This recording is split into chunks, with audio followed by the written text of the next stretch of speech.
ব্রাহ্মণবাড়িয়ার 2 আসনে স্থগিত হওয়া 3টি কেন্দ্রের পুনর্নির্বাচনের ভোট গ্রহণ শেষে এখন চলছে ভোট গণনা। সকাল 8টায় শুরু হওয়া এ ভোট চলে বিকেল 4টা পর্যন্ত। এই আসনের 3টি কেন্দ্রের মোট ভোটার সংখ্যা 10,574 জন। সকালে ভোট গ্রহণ শুরু হলেও ভোটারদের উপস্থিতি তুলনামূলকভাবে কম ছিল, তবে বেলা বাড়ার সঙ্গে সঙ্গে ভোটারদের উপস্থিতি কিছুটা বাড়ে। এ সময় যে কোনো অপ্রীতিকর পরিস্থিতি মোকাবেলায় কেন্দ্রে পর্যাপ্ত আইন শৃঙ্খলা রক্ষাকারী বাহিনী মোতায়েন রাখা হয়। প্রিজাইডিং অফিসাররা জানান, কোনো ধরনের বাধা বিঘ্ন ছাড়াই শান্তিপূর্ণভাবে 3টি কেন্দ্রেই ভোট গ্রহণ শেষ হয়েছে।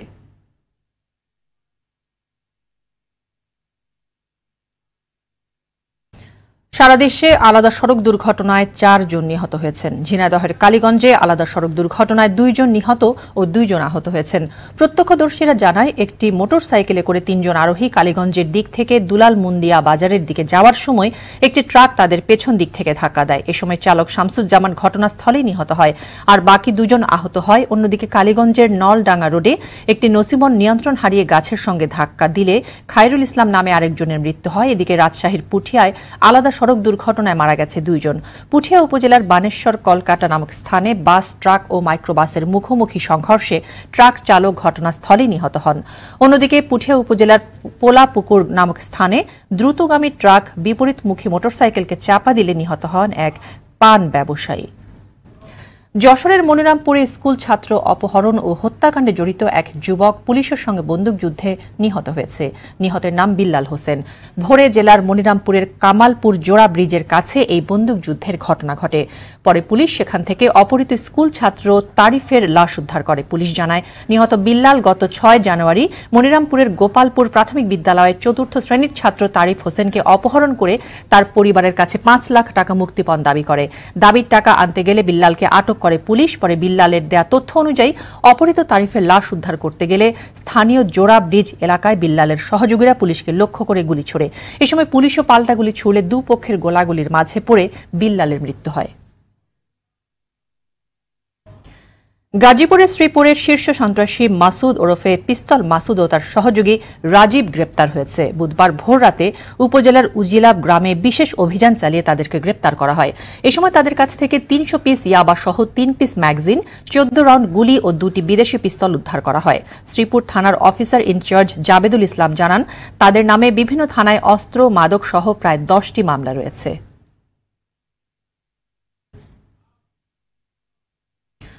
মাগুরায় ভেজাল সার ও ক্ষতিকর কেমিক্যাল ব্যবহার করে কীটনাশক তৈরির কারখানায় অভিযান চালিয়েছে জেলা ভ্রাম্যমাণ আদালত। মঙ্গলবার মাগুরা সদর উপজেলা শ্রীকান্তপুর গ্রামে অবৈধ কারখানাটি থেকে উদ্ধার করা হয় বিপুল পরিমাণ এই ভেজাল সার ও কীটনাশক।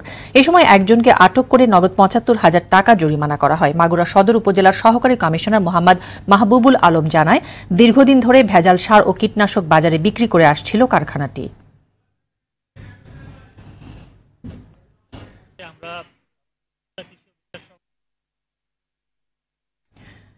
কুড়িগ্রাম, চুয়াডাঙ্গা, লালমনিরহাট সহ উত্তরাঞ্চলের বেশ কিছু জেলায় শৈত্যপ্রবাহ অব্যাহত থাকায় অনেকটা স্থবির হয়ে পড়েছে জনজীবন।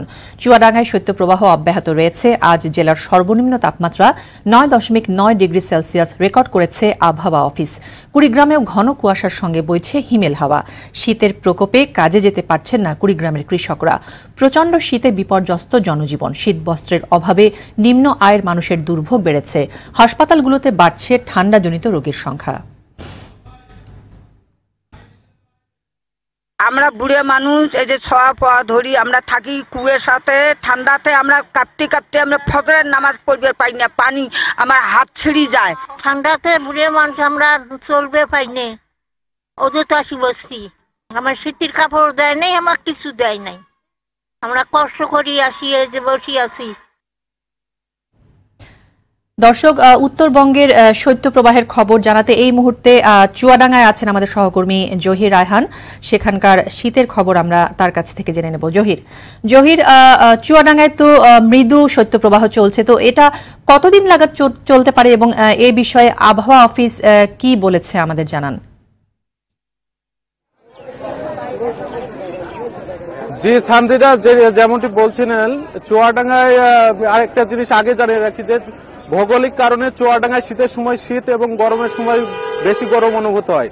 তো জেলার আবহাওয়া অফিস আমাকে যেটা জানিয়েছে, আজ জেলার সর্বনিম্ন তাপমাত্রা 9.9 ডিগ্রি সেলসিয়াস রেকর্ড করা হয়েছে। এই এছাড়া মাঝারি ও মৃদু শৈত্যপ্রবাহ গত কয়েক সপ্তাহ থেকে চলছে। এই পরিস্থিতি আরো কয়েকদিন অব্যাহত থাকবে বলে আমাকে আবহাওয়ার যে কর্মকর্তা তিনি সে বিষয়টা নিশ্চিত করেছেন। এছাড়া জেলা প্রশাসন ইতিমধ্যে দুস্থ ও শীতার্ত মানুষের ভিতর কম্বল বিতরণ শুরু করেছে। তো আমি আছি জেলা শহর থেকে একটু 10 কিলোমিটার দূরে একটি গ্রামে। এখানে এখনো শীতের কম্বল এসে পৌঁছায়নি। গ্রামের মানুষ বা শীতার্ত লোকজনের সাথে কথা হয়েছে, তারা যেটা আমাকে জানিয়েছেন যে শহরের অন্যান্য অঞ্চলে যে সাধারণ যে দুস্থ শীতার্ত মানুষ আছে তারা শীতের পোশাক পেলেও এখনো গ্রামগঞ্জে শীতের যে পোশাক বা গরম কাপড় সেটা এখনো পৌঁছায়নি প্রশাসন। তো জেলা প্রশাসকের সাথে আমার কথা হয়েছে, তিনি যেটা জানিয়েছেন যে খুব দ্রুতই প্রত্যন্ত অঞ্চলের মানুষের মধ্যে শীতের পোশাক পৌঁছে যাবে। তো এই ছিল চুয়াডাঙ্গা থেকে আমার কাছে সর্বশেষ। সঞ্জিতা। জহির, আপনাকে ধন্যবাদ। দর্শক, এতক্ষণ চুয়াডাঙ্গা থেকে শৈত্যপ্রবাহের খবরাখবর জেনে নিচ্ছিলাম সহকর্মী জহির রায়হানের কাছ থেকে। রাজধানী সহ বিভিন্ন এলাকায় রাস্তায় নেমেছে গার্মেন্টস শ্রমিকরা। ন্যূনতম মজুরি সহ নানা দাবিতে বিক্ষোভ করছেন তারা।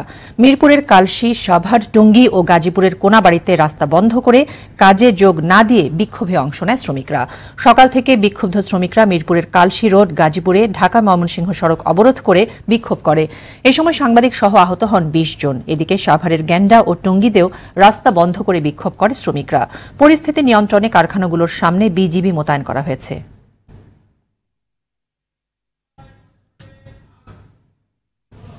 মাদারীপুরে ঘনবসতির মধ্যেও একের পর এক গড়ে উঠছে ইট ভাটা। এসব ইট ভাটার কালো ধোঁয়ায় স্বাস্থ্য ঝুঁকিতে পড়েছে ভাটার পাশের বাসিন্দারা। অন্যদিকে ফসলি জমি হারিয়ে সর্বশান্ত হচ্ছেন কৃষক। এ ব্যাপারে কথা বলতে রাজি নন ভাটার মালিকরা। শিগগিরই কার্যকর ব্যবস্থা নেওয়ার আশ্বাস দিয়েছে জেলা প্রশাসন। মাদারীপুর প্রতিনিধি সেলিম ফরাজির তথ্যচিত্রে জানাচ্ছেন অভি ইসলাম।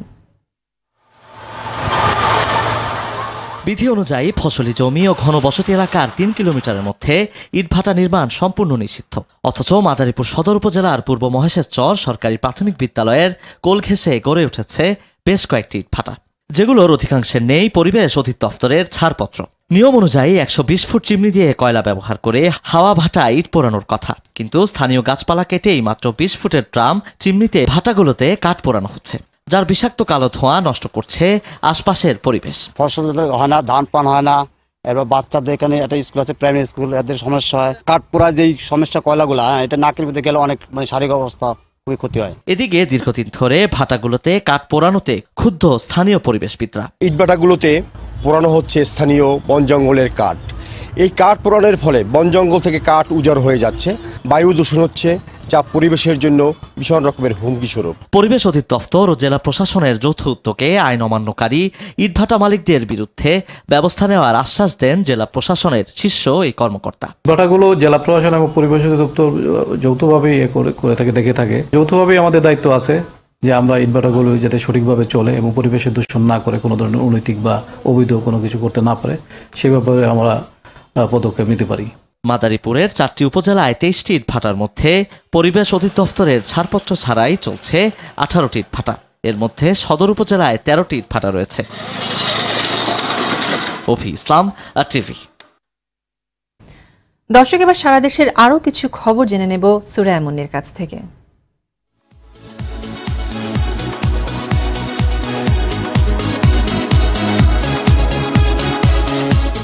বগুড়ায় ভণ্ড কবিরাজ ও জিনের বাদশাদের অপচিকিৎসার কবল থেকে রক্ষা ও প্রতিকার চেয়ে কয়েক হাজার নারী পুরুষ ও বিভিন্ন পেশাজীবীরা বিক্ষোভ মিছিল করেন। ভুক্তভোগী ও এলাকাবাসীরা অভিযোগ করেন, দীর্ঘদিন কবিরাজি চিকিৎসার নামে কথিত ভণ্ড কবিরাজ মানবদেহের ভাঙা হাড় জোড়া দেয়া সহ শরীরের নানা জটিল রোগের চিকিৎসার নামে প্রতারণা করে আসছে। কুমিল্লার কালীরবাজার হাতিগড়া সরকারি প্রাথমিক বিদ্যালয় মাঠে অসহায় শীতার্তদের মাঝে শীতবস্ত্র বিতরণ করা হয়। সকালে কুমিল্লার 10 বিজিবি অধিনায়ক লেফটেন্যান্ট কর্নেল আব্দুল মোহাম্মদ মহিউদ্দিন, উপ অধিনায়ক মেজর আবদুল্লাহ আল ফারুকি এ শীতবস্ত্র বিতরণ করেন। শহরের মানুষকে সহজে যশোরের খেজুর রসের স্বাদ পাইয়ে দিতে শুরু হয়েছে সন্ধ্যা রসের আড্ডা। গতকাল সন্ধ্যায় কেনারহাট নামক একটি সংগঠনের উদ্যোগে যশোর টাউন হল ময়দানে জেলা প্রশাসক আব্দুল আওয়াল এ আড্ডার উদ্বোধন করেন। এখানে প্রতিদিন বিকেল 4:30 থেকে সন্ধ্যা পর্যন্ত খেজুর গুড়ের চা ও রস পাওয়া যাবে। খাগড়াছড়ির পানছড়িতে ইউপি চেয়ারম্যান ও উপজেলা যুবলীগের সাধারণ সম্পাদক সন্ত্রাসী হামলার প্রতিবাদে খাগড়াছড়িতে বিক্ষোভ মিছিল ও সমাবেশ করেছে জেলা আওয়ামী লীগ।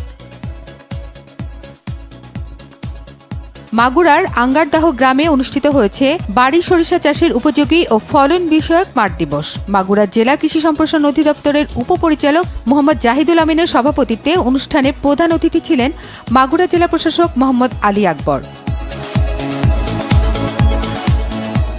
বঙ্গবন্ধু স্বদেশ প্রত্যাবর্তন দিবস উপলক্ষে মাগুরার সোনালী অতীত ক্লাবের আয়োজনে বুধবার ভলিবল টুর্নামেন্ট অনুষ্ঠিত হয়েছে। টুর্নামেন্টের উদ্বোধন করেন সাবেক সংরক্ষিত আসনের সংসদ সদস্য কামরুল লায়লা জলি। নড়াইলে শিষ্টাচার ও স্বাস্থ্য শিক্ষা সংক্রান্ত সেমিনার অনুষ্ঠিত হয়েছে। নড়াইল সরকারি বালক বিদ্যালয় হল রুমে উপজেলা মাধ্যমিক শিক্ষা অফিসের আয়োজনে অনুষ্ঠিত সভায় প্রধান আলোচক ছিলেন অধ্যাপক ডাক্তার এম.এ. ওহাব। উদীচী শিল্পগোষ্ঠী সিরাজগঞ্জ জেলা সংসদের আয়োজনে শুরু হয়েছে দুদিনব্যাপী উচ্চারণ ও আবৃত্তি কর্মশালা। উদীচী জেলা সংসদের তপু মঞ্চে শেখ মাহফুজুল মোমেনের সভাপতিত্বে কর্মশালার উদ্বোধন করেন গণপূর্ত বিভাগ সিরাজগঞ্জের নির্বাহী প্রকৌশলী আনসারুল আজিম।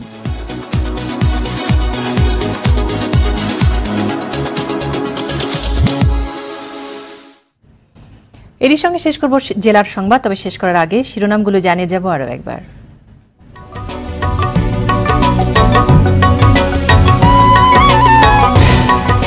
টুঙ্গিপাড়ায় জাতির পিতার সমাধিতে প্রধানমন্ত্রীর শ্রদ্ধা, ঐক্যফ্রন্টের আন্দোলন সহিংস হলে ব্যবস্থা গ্রহণ বললেন কাদের।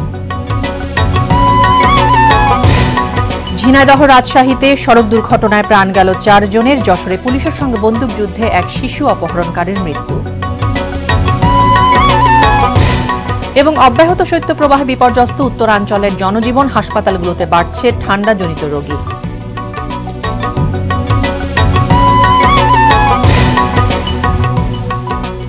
জেলা সংবাদ এই পর্যন্তই। আরটিভির সবশেষ সংবাদ জানতে যে কোনো মোবাইল ফোন থেকে 24141 নম্বরে ডায়াল করুন। আর মোবাইল ফোনে সংবাদ দেখতে অ্যাপ স্টোর, গুগল প্লে বা উইন্ডোজ স্টোর থেকে ডাউনলোড করুন আরটিভি অ্যাপস। এছাড়াও তাৎক্ষণিক ও বিনোদন সংবাদ জানতে বিশ্বের যে কোনো প্রান্ত থেকে ভিজিট করুন rtvonline.com এবং youtube.com/rtvnews। ধন্যবাদ সবাইকে।